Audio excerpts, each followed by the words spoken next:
বেশ কিছু জটিলতার মধ্যে আমাদের যেতে হচ্ছে। বিভিন্ন কেন্দ্র থেকে নানা অজুহাতে আমাদের পোলিং এজেন্টদেরকে ঢুকতে দেওয়া হচ্ছে না বা বের করে দেওয়া হচ্ছে, এবং বানোয়াট কিছু নিয়ম বানিয়ে এই অজুহাতগুলো দেখানো হচ্ছে। কাউকে বলা হচ্ছে যে আপনারা তো এখানকার ভোটার না, অথচ এরকম কোনো নিয়ম নাই যে পোলিং এজেন্ট হতে হলে এই আসনের ভোটার হতে হবে।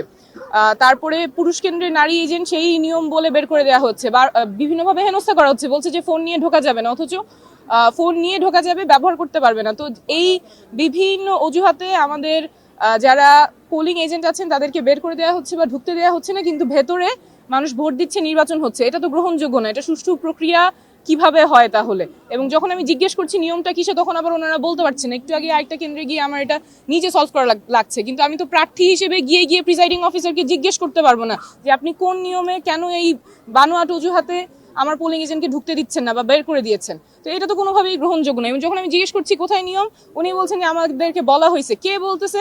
ওনার না, ওইটা নামও উনি বলছেন না। তো এটা তো গ্রহণযোগ্য হতে পারে না কোনোভাবে।